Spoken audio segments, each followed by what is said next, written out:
ত্রিপুরা সহ দেশের বিভিন্ন রাজ্যে এই মুহূর্তে সংসদ ইস্যুতে সরগরম রাজনৈতিক পরিমণ্ডল বিরাজ করছে।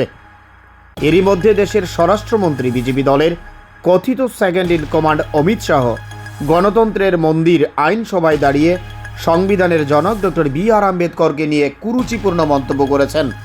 এই অভিযোগ বামপন্থী সহ শাসক বিরোধী একটা বিরাট অংশের। এই অভিযোগের পরিপ্রেক্ষিতে আজ গোটা ত্রিপুরা রাজ্যে গৃহমন্ত্রী অমিত শাহের পদত্যাগ দাবি করে বামপন্থীদের পথে নামতে দেখা গেছে। রাজধানী আগরতলার মেলার মাঠে আম্বেদকর ভবনের সামনে থেকে এক প্রতিবাদ তথা বিক্ষোভ মিছিল শুরু হয়ে শহর আগরতলার বিভিন্ন পথ পরিক্রমা করে। এরপর এক স্বতঃস্ফূর্ত প্রতিবাদ সভায় ত্রিপুরা তফসিলি জাতি সমন্বয় সমিতির রাজ্য সম্পাদক সুধন দাস, বামপন্থী শ্রমিক নেতা প্রাক্তন সাংসদ শঙ্কর প্রসাদ দত্ত প্রমুখ সংবিধান এবং গণতন্ত্র ইস্যুতে শাসক বিজেপি দলকে তীব্র ভাষায় আক্রমণ করেন। তবে আজ গৃহমন্ত্রীর পদত্যাগ দাবি করে যেভাবে গোটা রাজ্য জুড়ে বামপন্থীরা পথে নেমেছে, বামপন্থীদের যে বডি ল্যাঙ্গুয়েজ তার নিরিখে কিন্তু দাবি করা যায় এ রাজ্যে প্রচণ্ড গতিতে লাল ঝড় ধেয়ে আসছে। Bureau report, Tripura news Bangla. সেই অবস্থায় তারা যেতে পারেনি। এই জায়গাতে বিজেপিকে ধর্মনিরপেক্ষ মানুষ আটকাতে সক্ষম হয়েছে, কিন্তু তারপরেও তাদের এই প্রচেষ্টা কিন্তু থেমে নেই। এই প্রচেষ্টা তারা অব্যাহত রাখছে। এর মধ্যেই আপনারা দেখেছেন আমাদের সংসদে বিল নিয়ে এসেছে এক দেশ এক ভোট।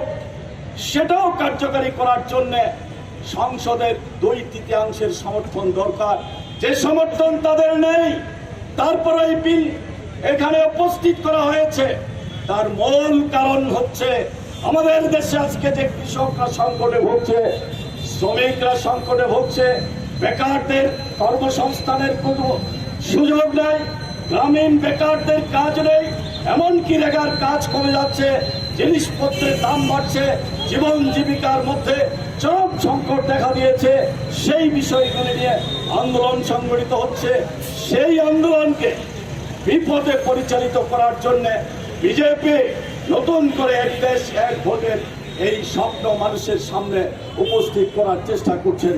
তারা যে যুক্তি দেখাচ্ছেন এক দেশ এক ভোট, খরচ বাড়বে, সময় কমবে, কিন্তু তার কি মাঝখানে যদি পার্লামেন্ট ভেঙে যায়, সরকার পড়ে যায়, তাহলে আবার ভোট হবে।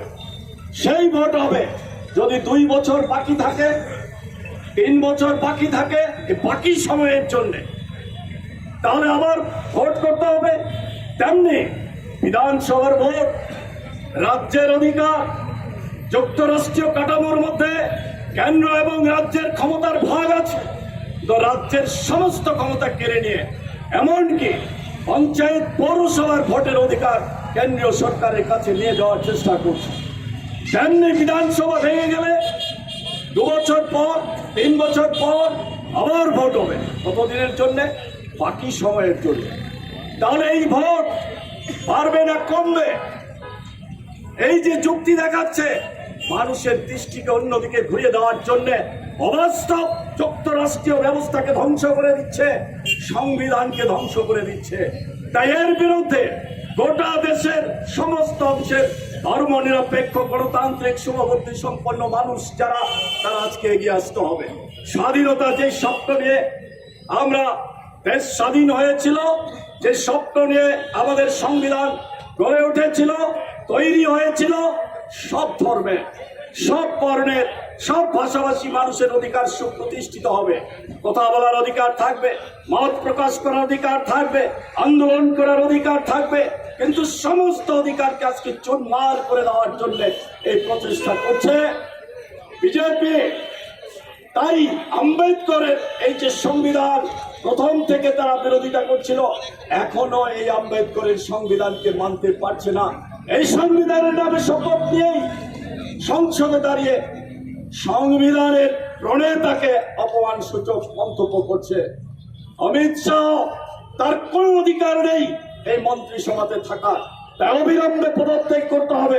যদি পদত্যাগ না করে তাকে অবিলম্বে এই মন্ত্রিসভা থেকে বরখাস্ত করতে হবে। এই দাবি আমরা করছি। কোনো অবস্থাতে এই অমিত শাহ এই সরকারের স্বরাষ্ট্রমন্ত্রী থাকার কোনো অধিকার নেই। কোনো নৈতিক অধিকার নেই।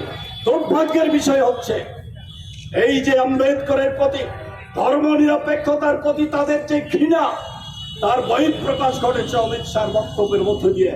সেই অমিত শাহকে রক্ষা করার জন্য এখন আমাদের দেশের মাননীয় প্রধানমন্ত্রী উঠে পড়ে লেগেছে যে কিভাবে অমিত শাহকে রক্ষা করতে পারে।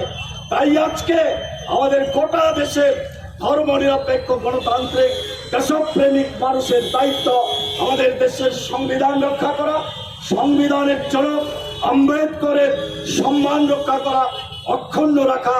আমরা কোনো অবস্থাতেই আম্বেদকরের উপর অপমান সহ্য করব না। আগামী দিন আরো বৃহত্তর আন্দোলন হবে, আম্বেদকরের উপর আক্রমণ হবে, সংবিধানের উপর আক্রমণ হবে, তার প্রতিরোধে আমরা এগিয়ে যাব। আমাদের সর্বভারতীয় সংগঠন